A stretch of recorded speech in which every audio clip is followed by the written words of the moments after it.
नमस्कार दोस्तों, कैसे हैं आप सभी। उम्मीद करता हूं आप सभी बहुत अच्छे होंगे और आप रेलवे ग्रुप डी 2025 के लिए तैयारी है वो अच्छे से शुरू कर चुके होंगे। लेकिन जिस तरीके से युद्ध में जाने से पहले अपने हथियार तैयार करना बहुत जरूरी है, अपने हथियार को धार देना बहुत जरूरी है, उसी तरीके से किसी भी एग्जाम की तैयारी करने से पहले उसके संपूर्ण सिलेबस को जानना बहुत जरूरी है, और वो भी सभी सब्जेक्ट में आपको क्या क्या पढ़ना है।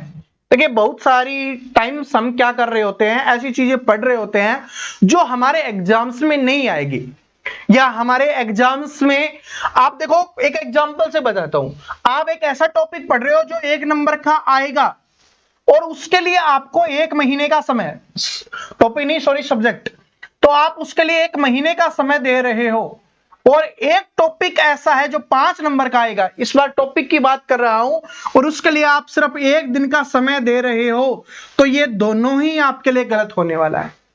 तो ये कब हो पाएगा? जब आपको सही तरीके से पता होगा कि कहां पर आपको अपना ज्यादा समय देना है, जिससे आप ज्यादा स्कोर कर सकते हो एग्जाम में, और ज्यादा स्कोर करोगे तभी तो रेलवे ग्रुप डी 2025 में आपका सिलेक्शन होगा।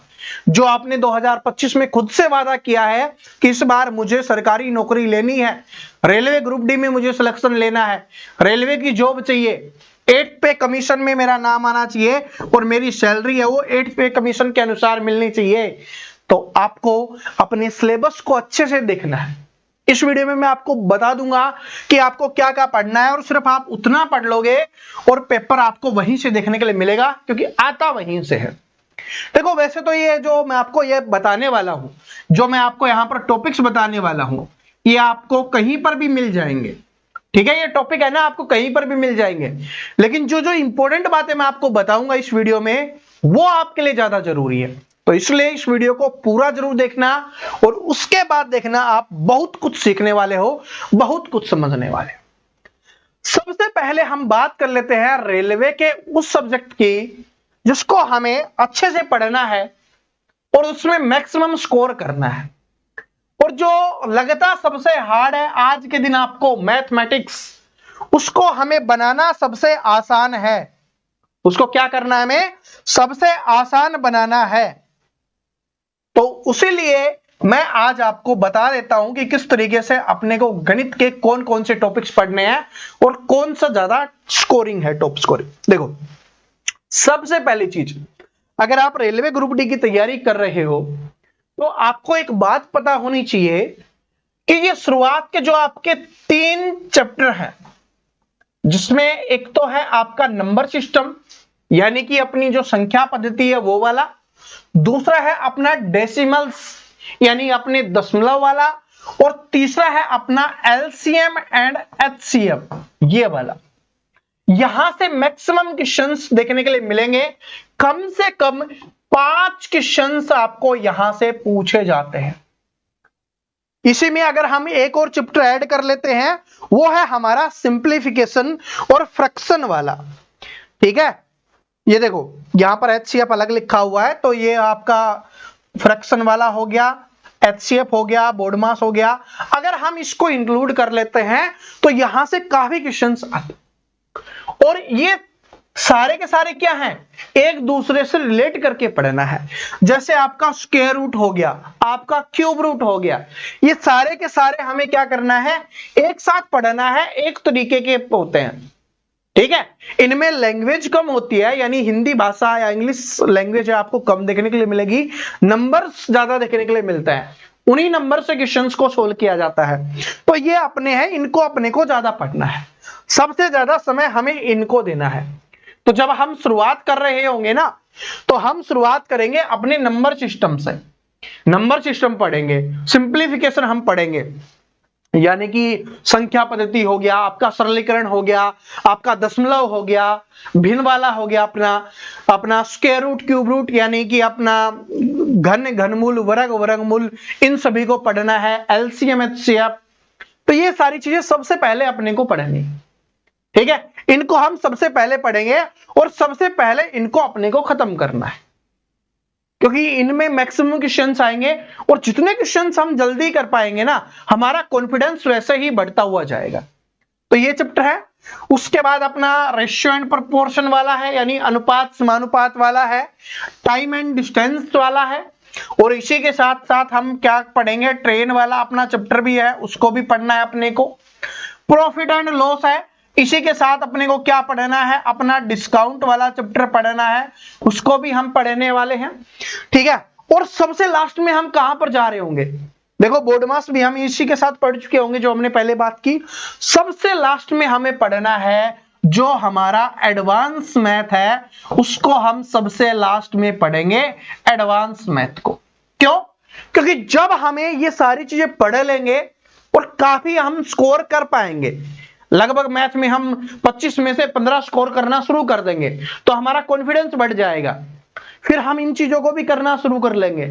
स्टार्टिंग में अगर एडवांस मैथ से शुरुआत करोगे हार्ड लगेगा, ठीक है, कि भाई आप डायरेक्ट है मेंसुरेशन पढ़ना शुरू करोगे, ठीक है, ज्योमेट्री ट्रिग्नोमेट्री इस पे हाथ डालोगे, अलजेब्रा पे हाथ डालोगे, तो फिर दिक्कत हो जाएगी। इनको अपने को क्या करना है, सबसे लास्ट में पढ़ना है। बात समझ में आ रही है? इसी के साथ अर्थमेटिक जब हम पढ़ना शुरू करेंगे, उसमें पहला हम पढ़ेंगे परसेंटेज, ठीक है। कौन सा पढ़ेंगे? परसेंटेज वाला हम पढ़ेंगे, प्रतिशत। इससे क्या होगा, हमारा बेस मजबूत हो जाएगा। जैसे ही प्रतिशत आना शुरू हो जाएगा, हमें प्रॉफिट लॉस पढ़ेंगे, हम रेशियो प्रोपोर्शन पढ़ेंगे, टाइम एंड वर्क पढ़ेंगे, और इसी के साथ साथ पाइप एंड टंकी अपना हो जाएगा। पाइप एंड टैंक वाला जो अपना है वो वाला चैप्टर है, उसको पढ़ लेंगे। सीआई और एसआई इसको एक साथ पढ़ना है, ठीक है। यानी कि जो अपना सिंपल इंटरेस्ट और कंपाउंड इंटरेस्ट है, यानी कि अपना जो साधारण ब्याज और अपना जो चक्रवृद्धि ब्याज है, उसको हमें एक साथ पढ़ना है। पहले साधारण ब्याज पढ़ेंगे, फिर चक्रवृद्धि ब्याज पढ़ रहे होंगे, कंपाउंड इंटरेस्ट हम पढ़ रहे होंगे, ठीक है। और फिर बाद में हमारी जो और चीजें बच जाती है उनको हमें सबसे लास्ट में पढ़ना है। तो शुरुआत होगी किससे? नंबर सिस्टम से। यहां पर सिंप्लीफिकेशन मिसिंग है, लेकिन सिंप्लीफिकेशन के छोटे छोटे पार्ट बना के इसमें डाल दिए गए हैं।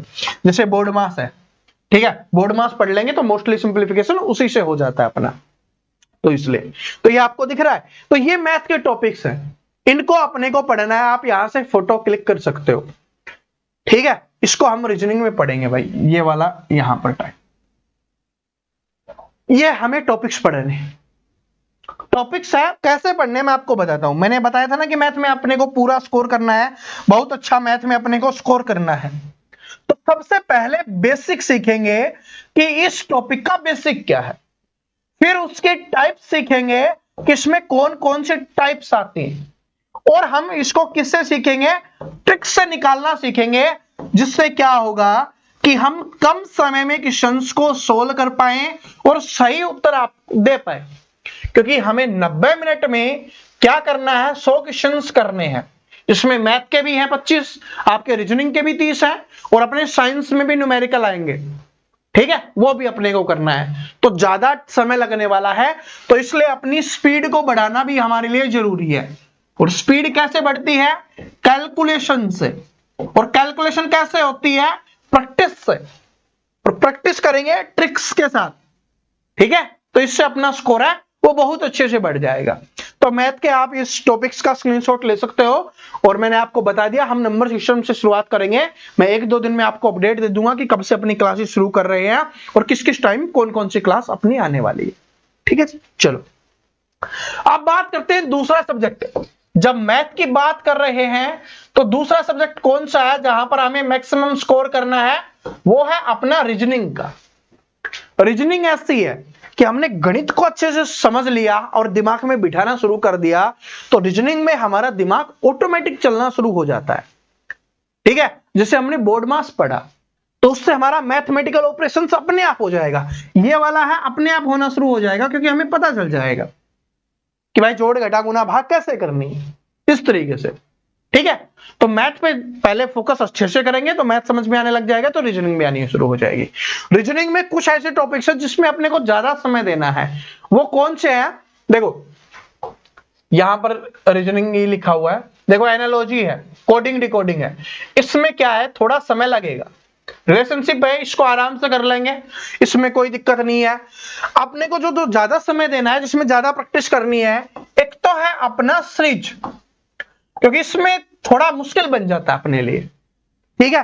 इसकी जितनी ज्यादा प्रैक्टिस करेंगे उतना ही हमारे लिए क्या होता जाएगा, ये आसान बनता हुआ जाएगा।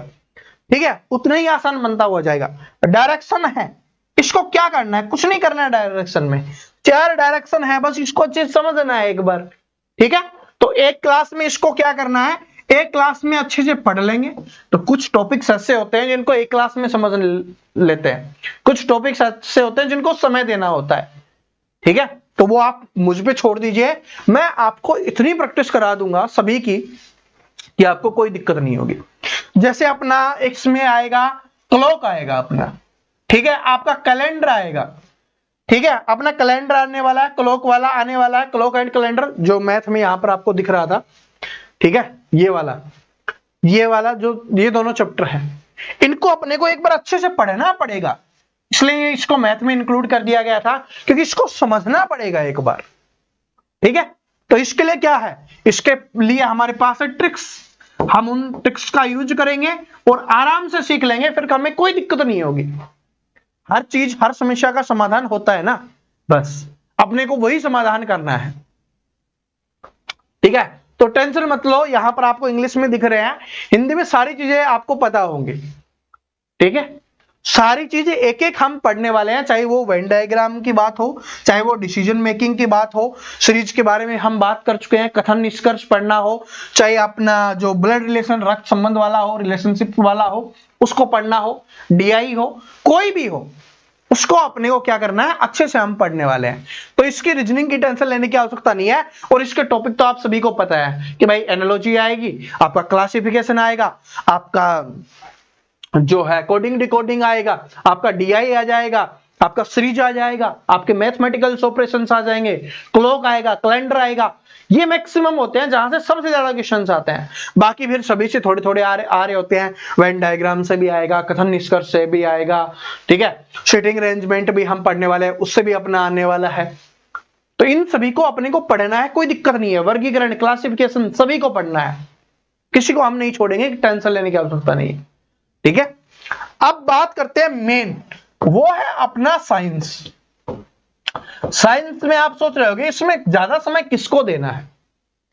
ठीक है, सिलेबस तो आप सभी को पता है, साइंस में सब कुछ अपना, लेकिन ज्यादा समय है ना अपने को फिजिक्स को देना है, यानी कि जो आपका भौतिक विज्ञान है ना, उसको अपने को ज्यादा समय देना है। क्यों? क्योंकि इससे क्या आने वाले हैं, आपके क्वेश्चंस तो आएंगे ही आएंगे, प्लस में इसमें अपना न्यूमेरिकल भी आने वाले हैं, यानी प्रश्न आएंगे और साथ में आपके न्यूमेरिकल होते हैं ना, न्यूमेरिकल समझते हो ना, कि यानी कि साइंस वाले क्वेश्चन सवाल वो भी अपने आने वाले हैं। तो फिजिक्स को अपने को सबसे ज्यादा देना है। उसके बाद है अपना केमिस्ट्री। ठीक है, जो अपनी केमिस्ट्री है उसको फिर हमें समय देना है। केमिस्ट्री है, यहां से काफी ज्यादा क्वेश्चंस आते हैं, जिसमें एक टॉपिक्स मैं आपको बताऊं, जैसे हमारा आवर्त सारणी वाला टॉपिक है, वो रेलवे का फेवरेट होता है और वहां से काफी क्वेश्चंस आ रहे होते हैं। तो आवर्त सारणी वाले टॉपिक्स अपने को पढ़ने हैं। तो साइंस में कुछ ऐसे टॉपिक्स हैं। इसके अलावा फिर तीसरा अपना लाइफ साइंस हो जाता है, या आप बोल सकते हो अपना बायोलॉजी हो जाता है, जिससे सबसे कम क्वेश्चंस आ रहे होते हैं। इसमें भी कुछ फिक्स है, जैसे अपना मानव शरीर हो गया, ब्लड हो गया, यहां से ज्यादा क्वेश्चंस अपने आ रहे होते हैं। ठीक है, जीव, जीवाणु, रोगाणु, इन सभी से क्वेश्चंस आ रहे होते हैं, तो इनको अपने को पढ़ना है। लेकिन सबसे ज्यादा पहले नंबर पे इसको, फिजिक्स को, दूसरे नंबर पे केमिस्ट्री को, और तीसरे नंबर पे अपने को बायोलॉजी को पढ़ना है। ठीक है, अब अपना चौथा सब्जेक्ट कौन सा बच जाता है, वो है अपना GK, GS and current affairs. ये है अपना, यहां से आपके 20 क्वेश्चंस आने वाले हैं अपने। इसमें क्या है कि भाई सबसे लास्ट में अपने को क्या करना है, एक साल की करंट अफेयर है, हम सबसे लास्ट में पढ़ लेंगे, डेली 1 घंटा 2 घंटा खराब नहीं करेंगे। लास्ट में 1 ईयर की हमें क्या पढ़नी है, करंट अफेयर पढ़ लेनी है। ठीक है, पहले मंथली पढ़ लेंगे, फिर 6 महीने में उसका रिवीजन कर लेंगे, फिर 1 साल वाले में रिवीजन कर लेंगे। तो आपका लास्ट के जो 1 महीने का समय होगा उसमें अपने को करना है। उससे पहले क्या करना है, तो सबसे पहले तो अपने पास जो भी पीवाईक्यू अवेलेबल है आप उनको पढ़ लीजिए।